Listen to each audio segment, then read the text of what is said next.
It's amazing the sacrifices other people make for you.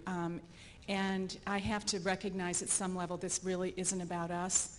It's about the future of this country. And so you just take those sacrifices and those people that are working so hard and just say thank you so much.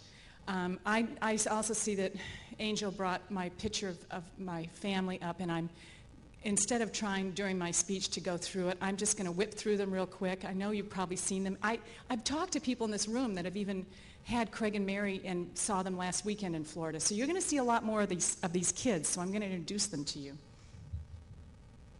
You heard that we have 5 sons. This is my oldest son, Tag, and his beautiful wife, Jennifer, and their 3 wonderful kids. That granddaughter of mine right there is a brilliant girl, by the way, and she's already writing her own things. And it's putting me to shame. She's a much better writer than I am, so it's like really kind of discouraging when you see your grandchildren outperforming you. Number 2 son, Matt, and he lives in San Diego with his wife, Lori, and those are the twins, and they are Trouble with a capital T. And that's Mia, who is also Trouble, and she's expecting our 11th grandchild. Lori is. This is Josh, and another Jennifer. This is our other daughter-in-law, Jennifer, and their 3 kids. And Josh is the son that went through Iowa on the Mittmobile and did all 99 counties for us. And he is out working like crazy.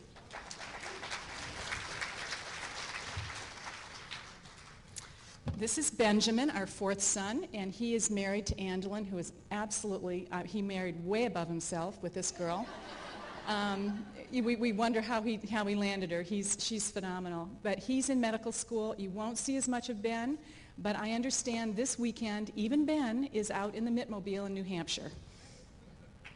That's amazing. And this is Craig, our youngest son, Craig, who is going to be spending a lot of time in Florida. His wife, Mary, who's infectious and lovely and charming, and their darling little baby, Parker, who has stolen all of our hearts, and he will steal yours too when he comes down because he's always with them. So I wanted to get that sort of through and let you see that this is a family affair that we're involved in, that our children are all on the campaign trail as well. We've got my brother. I mean, it's just humbling to know that all these people are working so hard. You might wonder how we even got into this. It seems strange to me, even as I'm standing here. I can hardly believe it myself. We were just living a normal life, and Mitt was working in Boston, and we were in business, and I was raising the kids, and bang, here I am. How'd that happen? You got to pinch me. But it's been an amazing adventure, and I have to say that some of you in this room, anyone with white hair in this room, will know a little bit why we're here, and that person is George Romney. George was Mitt's father, and he was governor of Michigan and also a presidential candidate in 1968. And it's his example and his influence in our lives that bring us here today. It would have never even occurred to us to have gotten involved politically if it had not been for George Romney.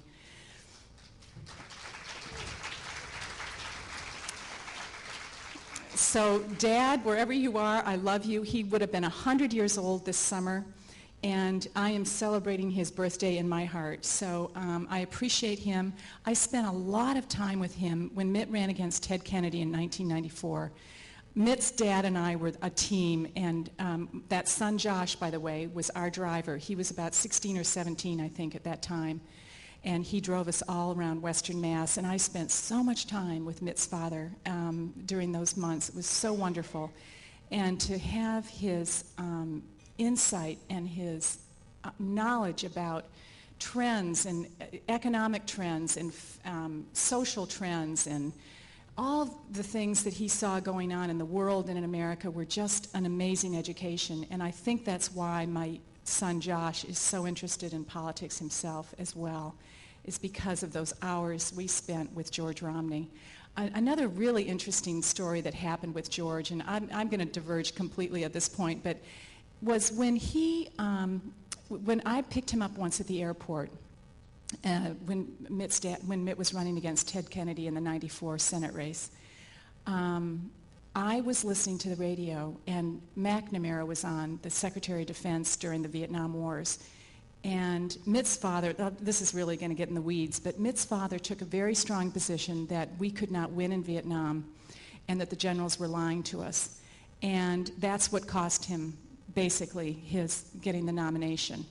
I was in the car going to pick him up, and McNamara was on the radio saying, "We lied to the American people about Vietnam." And I'm like, I don't believe this. And so when Mitt's dad got in the car, I'm like, turn on the radio, listen to this. It's McNamara talking about that. And Mitt's dad looked at me, and I am telling you, I've never been more impressed with another human being in my life. And I said, "Dad, you could have been president. Oh my gosh." And he goes, "Oh, I never look back." He had absolutely no regrets, nothing. What a lesson that was. He said, "I stood up for principle and I did what I thought was right, and I never look back, and life is wonderful, and on we go." And you know, that what to me was an amazing lesson. And he was just a wonderful guy and such a terrific example for my children and my grandchildren. Now, if I'm really going to diverge, I'm going to tell you what else he did. He took all of his grandchildren on a trip when they turned of age, sort of about 12 years old, and he would take them all across the West and up the Grand Canyon and Tetons and all the way over to San Francisco and the Golden Gate Bridge, and then all the way up to into the Canadian Rockies and around. But on this trip, he'd take them for 6 weeks. He would teach them history lessons about the United States and about the significance of America and what an important role it has played in the lives of forming, liberty and everything else. And so my children had that amazing opportunity to spend time with their grandfather in being taught in such important ways. Number one, about the importance of family, but number two, about giving them a love for this country and a love for liberty. So I, again, have to say happy birthday, George. We miss you.